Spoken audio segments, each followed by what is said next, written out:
مجیر الدین نے ماضی میں چند شرائط کے ساتھ سلطان نور الدین سے صلح کی تھی، لیکن بدقسمت مجیر الدین اپنے عہد و پیمان اور شرائط سے پھر گئے۔ اس کے خلاف سلطان نور الدین سب سے زیادہ گلہ اور شکوہ یہ تھا کہ جب کبھی بھی وہ صلیبیوں کی سرکوبی کے لیے نکلا، کسی بھی موڑ پر مجیر الدین نے صلیبیوں کے خلاف کوئی لشکر بھیج کر اس کی مدد نہیں کی۔ ساتھ ہی سلطان کو اس کے وقائع نگار یہ بھی خبریں دے رہے تھے کہ سلطان کے خلاف مجیر الدین صلیبی اور نصرانی امراء سے ساز باز کرتا رہا ہے۔ سلطان نور الدین زنگی بڑی تیزی سے منزل پر منزل مارتا ہوا اپنے لشکر کے ساتھ مضافات دمشق میں پہنچا اور وہاں اپنے لشکر کے ساتھ پنجہ زن ہوا۔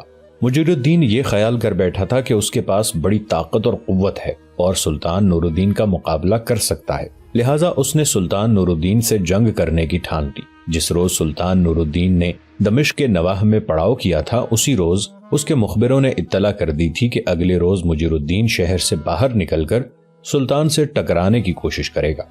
رات کے وقت سلطان نے ایک بہت بڑا قدم اٹھایا۔ اس نے مجد الدین کو اپنے حصے کے لشکر کے ساتھ دمشق کے مغرب میں ایک کوہستانی درے میں گھات لگانے کے لیے بھیج دیا۔ اس طرح شیرکوہ بھی اس لشکر کے ساتھ جو اس کی کمانداری میں تھا، اسی کوہستانی سلسلے کے اندر مجد الدین سے ذرا ہٹ کر بیٹھ گیا۔ اگلے روز مجیر الدین ایک بہت بڑے لشکر اور خوب ساز و سامان کے ساتھ سلطان نور الدین زنگی کا مقابلہ کرنے کے لیے شہر سے نکلا۔ جس وقت وہ سلطان کے ساتھ ٹکرایا تو جنگ کی ابتدا ہوئی۔ ابھی تھوڑی دیر نہ گزری تھی کہ مجد الدین اپنی گھات سے نکلا اور دمشق کے لشکر پر وہ اپنے ارادوں کا مطیع بنا کر درماندہ و فرماندہ کر دینے والے غیر فانی جذبوں کی سرکش آندھی اور اپنی ضرورت کا اسیر بنا کر مجروح و حرمان نصیب کر دینے والے وقت کے بدترین سیلاب کی طرح حملہ آور ہو گیا۔ مجد الدین کے پیچھے ہی پیچھے شیرکوہ نے بھی اپنے کام کی ابتدا کی اور وہ بھی مجیر الدین کے لشکر پر خون اور اشکوں میں نہلا دینے والے درد و کرب کے باب، زمین کو لرزہ اندام کر دینے والے ابلتے بحر کے انقلاب اور وساوس اور بدگمانیاں پھیلا دینے والے طلسم کی کہانیوں کی طرح ٹوٹ پڑا۔ لمحوں کے اندر سلطان نور الدین زنگی شیرکوہ اور مجد الدین کے ہر طرف حملوں کے سامنے مجیر الدین اور اس کے لشکر کی حالت بے ثمر ریاضت، دل آشوب منظر اور تاریکی کے لبادوں جیسی ہونی شروع ہو گئی۔ پھر شکست اٹھا کر مجیر الدین اپنے لشکر کے ساتھ شہر میں محصور ہونے کے لیے بھاگا۔ سلطان نے زیادہ دیر تعاقب کر کے مسلمانوں کو نقصان نہیں پہنچایا، بلکہ مجیر الدین کو دمشق کے شہر میں اپنے لشکر کے ساتھ محصور ہو جانے کا موقع فراہم کر دیا۔ سلطان نور الدین زنگی نے مجیر الدین کو پیغام بھجوایا: مجیر الدین، میں اللہ کے فضل و کرم اور اس کی مہربانی سے مسلمان ہوں اور ہزاروں مسلمانوں کی جانوں کا امین اور امانت دار ہوں۔ میں تمہارے سمیت مسلمانوں کی کسی بھی حکومت کا ہرگز دشمن نہیں۔ میری زندگی کا مقصد اور میری زیست کا مدعا صرف اسلام دشمن قوتوں کے خلاف جہاد کرنا ہے، ظلم و ستم سے نہتے مظلوم مسلمانوں کو نجات دلانا ہے۔ میں نے دمشق پر اس بنا پر حملہ کیا ہے کہ مجھے خبریں مل رہی تھیں کہ تم میرے خلاف صلیبیوں کے ساتھ ساز باز کرنے لگ گئے تھے۔ اب بھی میں تمہیں کوئی نقصان نہیں پہنچانا چاہتا۔ اب بھی اگر تم نیک نیتی اور خلوص دل کے ساتھ آئندہ صلیبیوں کے خلاف مجھ سے تعاون کرنے کا عہد کرو تو میرے اور تمہارے درمیان کوئی جھگڑا، کوئی تنازع نہیں رہے گا۔ بصورت دیگر میں پھر تمہارے ساتھ ویسا ہی سلوک کرنے پر مجبور ہو جاؤں گا جو میں اپنے دین کے دشمنوں کے ساتھ کرتا ہوں، اور پھر وہی تلوار تمہارے اور میرے درمیان فیصلہ کرے گی جسے میں اپنے دین کے دشمنوں کا خاتمہ کرنے کے لیے وقف کر چکا ہوں۔ سلطان کے اس پیغام کو مجیر الدین نے درخور اطلاع نہ سمجھا اور اسے سلطان نور الدین زنگی کی کمزوری پر محمول کیا، اور شہر کے اندر اس نے سلطان کے خلاف جنگ جاری رکھنے کے لیے بڑی تیزی سے تیاریاں شروع کر دیں۔ اس صورتحال کی اطلاع جب سلطان نور الدین زنگی کو ہوئی تو اس نے مجبوراً دمشق کا محاصرہ تنگ سے تنگ کرنا شروع کر دیا، یہاں تک کہ اس کے لشکری بالکل دمشق کی فصیل کے قریب پہنچ گئے۔ قریب تھا کہ سلطان اسی دن دمشق کو زیر اور مغلوب کر لیتا۔ اسی دوران سلطان کو اس کے مخبروں نے اطلاع دی کہ صلیبیوں کے 2 بڑے لشکر دمشق کے حکمران مجیر الدین کی مدد کے لیے آ رہے ہیں۔ اس سے یہ ثابت ہو گیا کہ مجیر الدین نے واقعی سلطان کے خلاف صلیبیوں سے ساز باز کر رکھی تھی۔ مخبروں نے یہ بھی اطلاع دی کہ صلیبیوں کا ایک لشکر اوج کی سمت سے دمشق کی طرف بڑھ رہا ہے اور دوسرا قرایا کے راستے دمشق کی طرف آ رہا ہے۔ یہ صورتحال یقیناً پریشان کن تھی۔ دمشق کا محاصرہ سلطان نے ترک کر دیا، پیچھے ہٹ گیا اور لشکر کو 2 حصوں میں تقسیم کیا۔ ایک حصہ شیرکوہ اور مجد الدین کے حوالے کیا اور دوسرا لشکر اس نے اپنی کمانداری میں رکھا۔ شیرکو اور مجد الدین کو سلطان نے اسی صلیبی لشکر کی راہ روکنے کے لیے روانہ کیا جو اوج کی طرف سے آ رہا تھا، اور خود سلطان اپنے لشکر کے ساتھ صلیبیوں کے اس لشکر کی طرف بڑھا جو قدایا کے راستے دمشق کا رخ کیے ہوئے تھا۔ دوسری جانب جب صلیبیوں کو خبر ہوئی کہ سلطان نے اپنے لشکر کو 2 حصوں میں تقسیم کر دیا ہے، اور یہ کہ شیرکو اور مجد الدین ان صلیبیوں کی طرف بڑھے ہیں جو اوج کا رخ کر رہے ہیں، اور خود سلطان اپنے لشکر کے ساتھ قدایا کا رخ کر رہا ہے، تب وہ بڑے فکر مند ہوئے۔ وہ جانتے تھے کہ وہ مختلف حصوں میں بٹ کر مسلمانوں سے ٹکرائیں گے تو تباہ و برباد ہو کے رہ جائیں گے، لہٰذا دونوں لشکروں نے راس الماء کا رخ کیا اور وہاں دونوں حصے متحد ہو گئے۔ ادھر بدباطن مجیر الدین بھی اپنے لشکر کے ساتھ دمشق سے نکلا اور راس الماء کے مقام پر آ کر صلیبیوں سے مل گیا۔ اس طرح اپنی غیر ذمہ داریوں کی بنا پر اس نے سلطان کی بجائے سلطان کے خلاف صلیبیوں کا ساتھ دینا پسند کیا۔ اس موقع پر مجیر الدین نے ایک اور حماقت کا ثبوت دیا۔ راس الماء میں صلیبیوں سے ملنے کے بعد اس نے صلاح مشورہ کیا اور پھر وہاں سے ہٹا اور اپنے لشکر کے ساتھ اس نے سلطان کے سرحدی علاقوں پر حملے شروع کر دیے، تاہم صلیبی لشکر راس الماء کے مقام پر ہی پڑاؤ کیے رہا۔ سلطان نور الدین زنگی بھی حالات کا بڑی گہری نگاہ سے جائزہ لے رہا تھا۔ اس کے وقائع نگار اسے خبریں دے رہے تھے کہ جن علاقوں پر مجیر الدین حملہ آور ہوا ہے ان کے نگہبانوں نے اپنے علاقوں کا دفاع کیا ہے، لہٰذا اپنے حصے کے لشکر کے ساتھ حالات کا جائزہ لیتے ہوئے سلطان خود قدایا کے مقام پر ہی پڑاؤ کیے رہا، جبکہ شیرکو اور مجد الدین حرکت میں آئے اور انہوں نے اس صلیبی لشکر کا رخ کیا جو راس الماء کے مقام پر ٹھہرا ہوا تھا۔ صلیبی لشکر کے قریب آتے ہی شیرکو اور مجد الدین نے اپنے لشکر کو 2 حصوں میں تقسیم کر دیا۔ چونکہ ان کا رابطہ اپنے مخبروں سے تھا جو دشمن کی نقل و حرکت پر نگاہ رکھے ہوئے تھے، لہٰذا ان کی اطلاعات کے مطابق ہی وہ عمل کر رہے تھے۔ صلیبیوں کے لشکر کے قریب آتے ہی شیرکو نے ان کے لشکر کے دائیں حصے کی طرف جبکہ مجد الدین بائیں حصے کی طرف بڑھا۔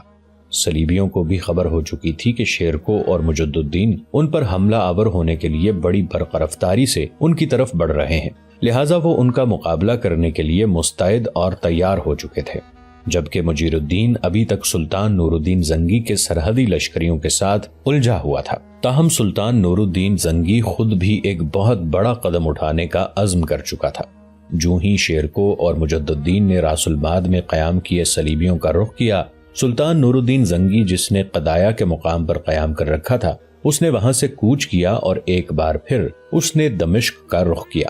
صلیبیوں کے لشکر کے قریب آتے ہی سامنے کی طرف سے شیرکو ان پر اعتبار کی لامتناہی پرچھائیوں میں فنا خیز غیر مرئی سرسراہٹوں، حرکت پر قابو، گوپائی پر چارہ نہ رہنے دینے والے پت جھڑ کے بے روک طوفانوں اور قلب گرویدہ روحوں کو غمگزیدہ کر دینے والی صداؤں کے خوف بھرے کوہرام کی طرح حملہ آور ہوا۔ اتنی دیر تک مجد الدین بھی اپنی کارروائی کی ابتدا کر چکا تھا اور وہ صلیبیوں کے لشکر کے پہلو پر اپنی ذات کے صحرا میں بے خوفی کا رسم بن کر دشمن کے جذبوں کی محرابوں، آنکھوں کی راہداریوں، سانسوں کی گردشوں، احساسات کی سرد تہوں اور حصار ذات کے حجروں تک میں بے چینی، بیزاری اور خوف و وحشت پر دینے والے شعلوں کے لرزہ بگولوں کی طرح ٹوٹ پڑا تھا۔ صلیبی جو اس حملے کے لیے بالکل تیار تھے، انہوں نے اپنی طرف سے پوری کوشش کی کہ شیرکو اور مجد الدین کے ان حملوں کو روکیں، لیکن وہ بلند آوازوں میں تکبیریں بلند کرتے ہوئے صدیوں کی رفتار میں تند و صفاک لمحوں، فکر کے سائبانوں میں زہر میں بجھے نشتروں اور خاموشی کے ساغر میں موت کے کاروانوں کی مانند گھستے چلے گئے تھے۔ صلیبی موت کا شکار ہوتے چلے گئے، پھر بڑی تیزی سے ان کی حالت حسد کے نگار خانوں میں اندھیروں کی پھٹی چادر، زیست کے انہی قفس میں موت کے کربناک منظر اور بدمست قہرمانوں میں پھنسے بے سکون لمحوں سے بھی ہولناک اور بدتر ہونا شروع ہو گئی تھی، جبکہ مجد الدین پشت کی طرف سے اور سامنے کی طرف سے شیرکو دونوں آتش فشاں کے پھٹنے اور صداؤں کے خوفناک ارتعاش کی طرح تکبیریں بلند کرتے بڑی تیز رفتاری سے ان کی تعداد کو کم کرتے چلے جا رہے تھے، یہاں تک کہ راس الماء کے مقام پر صلیبیوں کو شیرکو اور مجد الدین کے ہاتھوں بدترین شکست کا سامنا کرنا پڑا اور وہ میدان جنگ چھوڑ کر بھاگ گئے۔ صلیبیوں کو شکست دینے کے بعد شیرکو اور مجد الدین نے ان کے پڑاؤ کی ہر شے کو سمیٹتے ہوئے دمشق کا رخ کیا، اس لیے کہ انہیں وقائع نگار اطلاع دے چکے تھے کہ سلطان اپنے لشکر کے ساتھ قرایا سے دمشق کا رخ کر چکا ہے اور انہیں بھی دمشق کی طرف آنے کا حکم دیا ہے۔ دوسری جانب دمشق کا حکمران بے حمیت اور غیر ذمہ دار مجیر الدین، جو سلطان کے سرحدی علاقوں پر ترک تاز کیے ہوئے تھا، اسے جب خبر ہوئی کہ ایک شیرکو اور مجدد الدین نے صلیبیوں کو بدترین شکست دی ہے اور ان سے پہلے ہی سلطان نور الدین زنگی قرایا سے دمشق کا رخ کر چکا ہے، اور یہ کہ صلیبیوں کو شکست دینے کے بعد شیرکو اور مجدد الدین بھی دمشق کا رخ کیے ہوئے ہیں، تب اس کے پاؤں تلے سے زمین نکل گئی۔ سرحدوں پر اس نے ترک تاز بند کر دی، بڑی تیزی سے پلٹا اور دمشق شہر میں آ کر محصور ہو گیا تھا۔ سلطان نور الدین زنگی نے ایک بار پھر جسر خشب کے مقام پر اپنے لشکر کے ساتھ پڑاؤ کیا۔ شیرکو اور مجدد الدین بھی وہاں پہنچ گئے۔ پھر سلطان نے دمشق پر حملہ آور ہوتے ہوئے شہر پر دباؤ بڑھانا شروع کر دیا۔ سلطان ہرگز نہیں چاہتا تھا کہ مسلمان آپس میں ٹکرائیں اور اس کے ہاتھوں دمشق کے مسلمانوں کو نقصان ہو اور مسلمانوں کے ہاتھوں مسلمانوں کا قتل عام ہو۔ اس کیفیت سے بچنے کے لیے سلطان ہر روز شام کے وقت دمشق کے لشکریوں اور سالاروں کو پیغام بھجواتا کہ میں نور الدین زنگی کسی بھی صورت اپنی طاقت اور قوت کو مسلمانوں کے خلاف استعمال نہیں کرنا چاہتا۔ اگر تم مجیر الدین کو اس بات پر آمادہ کر دو کہ جو معاہدہ میرے اور اس کے درمیان ماضی میں ہوا تھا اس کی پابندی کرے تو میں دمشق پر حملے بند کر دوں گا۔ سلطان کے ان پیغامات کا دمشقی لشکر پر خاطر خواہ اثر ہوا۔ لشکری ہی نہیں، مجیر الدین کے بڑے بڑے سالار بھی نور الدین کے سامنے جھکنے اور صلح کی باتیں کرنے لگے تھے۔ مجیر الدین کو خوف طاری ہوا کہ اگر یہی کیفیت رہی تو کہیں اس کے سالار اس کے خلاف بغاوت ہی نہ کر دیں، لہٰذا اس نے مجبور ہو کر سلطان سے صلح کی درخواست کی۔ سلطان نور الدین زنگی انتہا درجے کا رحم دل انسان تھا۔ اس نے مسلمانوں کو بربادی اور کشت و خون سے بچانے کے لیے مجیر الدین کی درخواست کو چند شرائط کے عوض قبول کر لیا۔ حالانکہ مجیر الدین کا رویہ ایسا تھا کہ اسے سخت سے سخت ترین سزا دی جاتی، لیکن سلطان نے اس پر صرف یہ پابندی عائد کی کہ مستقبل میں جب کبھی بھی صلیب کے علم بردار مسلمان علاقوں پر حملہ آور ہوں گے اور ان کی سرکوبی کے لیے سلطان نکلے گا تو مجیر الدین اپنے لشکر اور سامان حرب سے سلطان کی مدد کرے گا۔ جس دن یہ معاہدہ ہوا اس کے دوسرے دن ہی سلطان دمشق سے حلب کی طرف لوٹ گیا۔ سلطان جانتا تھا کہ یورپ سے صلیبی رضاکاروں کی آمد کا سلسلہ جاری ہے۔ مختلف شہروں اور علاقوں میں مقامی صلیبی بھی مسلمانوں سے ٹکرانے کے لیے اپنی تیاریوں میں لگے ہوئے ہیں، لیکن وہ ان سے غافل نہیں تھا۔ دمشق سے حلب کی طرف کوچ کرنے سے پہلے اس نے مختلف علاقوں کی طرف اپنے وقائے نگار، نقیب اور مخبر پھیلا دیے تھے کہ ہر سمت سے صلیبیوں کی نقل و حرکت سے اسے مطلع کرتے رہیں۔ ایک روز مجدد الدین اور خلتخ دونوں اپنے گھوڑوں کی باگیں تھامے اپنی حویلی میں داخل ہوئے۔ صحن میں تھوڑا سا آگے جانے کے بعد مجدد الدین رک گیا، پھر اپنے پہلو میں گھوڑے کی باگ پکڑے خلتخ کو مخاطب کرتے ہوئے کہنے لگا، میرے بھائی آج خدا خیر کرے، مجھے اپنی حویلی کا صحن کچھ ویران اور سنسان سا لگ رہا ہے۔ دیکھو ہم دونوں بھائی حویلی کے صحن کے وسطی حصے میں آ گئے ہیں اور کوئی بھی باہر نہیں نکلا، حالانکہ اب حویلی میں پہلے کی نسبت زیادہ افراد مقیم ہیں۔ آؤ خود ہی اپنے گھوڑوں کو استبل میں باندھیں، پھر دیکھیں کہ کیا معاملہ ہے۔ اتنی دیر میں دائیں جانب جو نیا مکان بنا تھا اس کے اندر سے شمس الدین، اس کے پیچھے جمارہ اور ابیرہ باہر نکلے تھے۔ شمس الدین جب ان دونوں کے قریب آیا تو ان دونوں نے دیکھا اس کا چہرہ اترا ہوا تھا اور وہ افسردہ تھا۔ ابیرہ اور جمارہ کی حالت بھی سنسانیوں جیسی تھی۔ شمس الدین کو مخاطب کر کے مجدد الدین کچھ کہنا چاہتا تھا کہ اسی لمحے اس کی ماں اور پھوپھی دونوں نکل کر ان کے قریب آئیں۔ اتنی دیر تک شمس الدین ان دونوں کے گھوڑوں کو پکڑ کر استبل کی طرف لے گیا تھا۔ قریب آ کر ابدا اور زہران دونوں نے مجدد الدین کو اور خلتخ کو پیار کیا۔ پھر دکھ بھرے انداز میں ابدا ان دونوں کی طرف دیکھتے ہوئے کہہ رہی تھی، بچوں تمہاری غیر موجودگی میں کارلوس اور سمرون دونوں یہاں پہنچ گئے تھے، لیکن حالات کی ستم ظریفی دیکھو کہ کارلوس الربا میں ہی بیمار ہو گیا تھا۔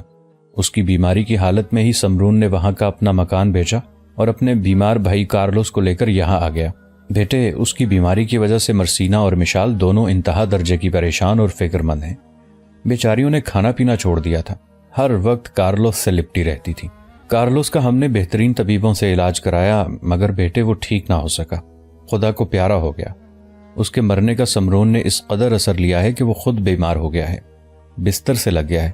پہلے کارلوس کی موت کا غم مرسینہ، مشال، ازبل اور جمارہ کو ناقابل برداشت تھا، اب جو سمرون بیمار ہو گیا ہے تو ان بیچاریوں کے دکھ اور غم میں مزید اضافہ ہو گیا ہے۔ جس وقت تم دونوں بھائی صحن میں داخل ہوئے اس وقت ہم سب لوگ سمرون کے پاس ہی بیٹھے تھے۔ جمارہ بیچاری بڑی باہمت لڑکی ہے، اس نے مرسینہ اور مشال دونوں کو بڑا سنبھالا اور سہارا دیا ہے۔ بیٹے مرسینہ اور مشال کو تمہاری آمد کی اطلاع ہو چکی ہے اور تمہاری آمد کا سن کر وہ بیچاری دونوں سمرون کے پاس جا کر رو رہی ہیں۔ ازبل بھی ان کے پاس ہے۔ تم ایسا کرو کہ مرسینہ کے پاس جاؤ۔ بیٹے وہ تم سے منسوب ہو چکی ہے، اسے تمہاری زندگی کا ساتھی بنانے کا عہد ہو چکا ہے۔ اسے جا کر تسلی دو، ڈھارس دو۔ اگر وہ سنبھلی تو یاد رکھنا اس کی طرف دیکھتے ہوئے مشال بھی سنبھل جائے گی۔ بیٹے اس وقت مرسینہ کو کم از کم تمہاری ہمدردی اور ڈھارس کی ضرورت ہے۔ تم جاؤ، ہم لوگ تھوڑی دیر تک آتے ہیں۔ ہمارے پیچھے پیچھے ازبل بھی باہر آ جائے گی، میں اسے سارا معاملہ سمجھا کر آئی ہوں۔ اس موقع پر مجدد الدین نے عجیب سے انداز میں باری باری اپنی ماں اور پھوپھی کی طرف دیکھا، کچھ کہنا چاہتا تھا کہ قریب ہی کھڑے خلتخ نے اس کا بازو پکڑ کر جھنجھوڑا۔ بھائی کیا سوچتے ہو؟ جو ماں نے کہا ہے ٹھیک ہے، ایسا ہی ہونا چاہیے۔ جاؤ، سوچتے کیا ہو؟ اس پر مجدد الدین نئے مکان کی طرف بڑھا۔ وہ ابھی دروازے کے قریب ہی پہنچا تھا کہ اندر سے ازبل باہر آتی دکھائی دی۔ ازبل نے اسے پیار کیا، سر پر ہاتھ پھیرا، پھر باہر نکل آئی۔ مجدد الدین ایک کمرے میں داخل ہوا۔ سمرون لیٹا ہوا تھا اور اس کے قریب ہی مرسینہ اور مشال بیٹھی، دونوں رو رہی تھیں۔ مجدد الدین ان دونوں کے قریب جا کر کھڑا ہوا۔ مرسینہ نے اس کی آہٹ پائی تھی، سر اٹھا کر دیکھا، اس کی آنکھیں آنسوؤں میں بھیگی ہوئی تھیں۔ اس موقع پر وہ مجدد الدین کو دھول میں بکھری عروس شام مردہ گلاب جیسی لگ رہی تھی۔ پھر مجدد الدین بالکل ان دونوں کے سر پر جا کر کھڑا ہوا۔ اپنا ہاتھ اس نے مرسینہ کے سر پر رکھا اور بڑی ہمدردی اور محبت میں وہ اسے مخاطب کر کے کہہ رہا تھا، مجھے محترم کارلوس کے مرنے کا بے حد دکھ اور غم ہے۔ دیکھو، زندگی ایک مکتب ہے، اس مکتب کے اندر فطرت ایک معلمہ کی حیثیت سے کبھی سہانے خوابوں اور کبھی کربناک بیداریوں میں گزرنے کا سبق دیتی ہے۔ انسان اس دنیا میں بے بس شب و روز کا اسیر ہے۔ کہیں کم سن شریر بچوں کے قہقہے ہیں، کہیں ویران نگاہوں میں خوشبو کی نوحہ گری ہے، کہیں بے مسافت سفر میں مسلسل گل چہرے دکھائی دیں گے، کہیں دل کے آنگن میں ہجر کا ماتم ہوتا ہے، کہیں درد کی جوئے رواں میں وصل کی اتھا خوشیاں دکھائی دیتی ہیں۔ بس یہ سربستہ پرواز ہی زندگی کا منشور ہے۔ زندگی کہیں طویل رات کے گھنے اندھیرے اور کہیں خزاں رسیدہ ساعتوں جیسی ہے، اور کہیں یہ خوشیوں کے منہ زور سمندر جیسی بھی دکھائی دیتی ہے۔ کہیں کوئی سویا ہوا بچہ خوشی کا باعث بن جاتا ہے، کہیں کوئی جاگتی ہوئی عورت کے بین دکھ میں پگھلا دیتے ہیں، کہیں مؤذن کی صدا سکون کا دامن پھیلا دیتی ہے اور کہیں رات کا آنچل گھٹن کا خوف طاری کر دیتا ہے، کہیں طفل شیرخوار آغوش مادر میں بھی جذبوں کی تلخیوں کا سبب بن جاتا ہے۔ یہاں تک کہنے کے بعد مجدد الدین رکا، پھر اس کے بعد ان دونوں کو مخاطب کرتے ہوئے وہ پھر کہہ رہا تھا، مرسینہ اور مشال، تم دونوں وقت کی حدت اور غم و فکر کی گہرائی میں اکیلی نہیں ہو۔ میں تم دونوں کے لیے اطمینان کا سایہ اور سلامتی کا گوشہ ہوں۔ اٹھو اور اپنے آپ کو سنبھالو۔ دونوں بہنیں بیٹھی رہیں، اپنی ہچکیوں اور سسکیوں میں انہوں نے کسی قدر قابو پا لیا تھا۔ پھر اچانک مرسینہ کے سر سے اپنا ہاتھ ہٹا کر مجدد الدین نے اس کا بازو پکڑ لیا اور اسے اوپر اٹھاتے ہوئے کہنے لگا، اٹھو، رونا بند کرو۔ مرسینہ چپ چاپ کسی فرما بردار بچی کی طرح اٹھ کھڑی ہوئی۔ اس کی آنکھیں ابھی تک بھیگی ہوئی تھیں۔ سر پر بندھے اس کے رومال سے مجدد الدین نے جب اس کے آنسو پونچھے اور آنکھیں صاف کیں، تب ہمدردی، محبت اور چاہت میں ڈوبی ایک نگاہ مرسینہ نے مجدد الدین پر ڈالی۔ مجدد الدین نے مسکراتے ہوئے اسبات میں گردن ہلا دی۔ پھر جب اس نے اس کا شانہ تھپ تھپایا تو ایک چاہت اور محبت میں چپ چاپ مرسینہ نے اپنا سر اس کے شانے پر رکھ دیا۔ اس موقع پر مجدد الدین نے اس کے سر پر ہاتھ پھیرا، پھر بڑی ہمدردی میں کہنے لگا، بس اب رونا نہیں ہے۔ اس کے بعد نیچے جھک کر مشال کا بازو پکڑ کر مجدد الدین نے اسے اٹھایا۔ وہ بیچاری رو رہی تھی، اس کے آنسو بھی مجدد الدین نے صاف کیے۔ وہ بیچاری بھی نڈال سی ہو رہی تھی۔ پھر مرسینہ کی طرح اس نے اپنا سر مجدد الدین کے بائیں شانے پر ڈال دیا۔ کچھ دیر ایسا ہی سما رہا، پھر ان دونوں کو مجدد الدین لے کر سمرون کی مسحری کے قریب آیا، جو 2 نشستیں تھیں ان پر دونوں کو بٹھایا۔ پھر ان دونوں کی طرف دیکھ کر کہنے لگا، تم دونوں ذرا میری طرف غور سے دیکھو۔ مرسینہ اور مشال سنبھلی اور مجدد الدین کے کہنے پر اس کی طرف دیکھنے لگی۔ مجدد الدین نے اس بار اپنے چہرے پر گہری مسکراہٹ بکھیرتے ہوئے انہیں مخاطب کیا، اگر تم دونوں کے دل میں میری تھوڑی سی وقت، تھوڑا سا بھی احترام ہے تو اپنے چہرے پر سکون اور مسکراہٹ بکھیرو۔ یوں جانو تم دونوں مجھے روتے ہوئے نہیں، مسکراتے ہوئے اچھی لگتی ہو۔ اس موقع پر مرسینہ اور مشال دونوں نے ایک دوسرے کی طرف دیکھا، پھر سنبھلی اور اپنے لبوں پر ہلکا سا تبسم بکھیر دیا۔ مجدد الدین خوش ہو گیا اور کہنے لگا، یہ بات ہوئی نا، دیکھو تمہارے تایا بیمار ہیں، اگر تم ان کے پاس بیٹھ کر روتی رہو گی تو یاد رکھنا یہ صحت یاب نہیں ہو سکیں گے۔ بلکہ ان کی صحت گرتی چلی جائے گی۔ ان کے پاس بیٹھ کر تم لوگوں کو خوش ہونا چاہیے، ان کے پاس بیٹھ کر اپنے غم کو فراموش کر کے قہقہے لگانے چاہیے۔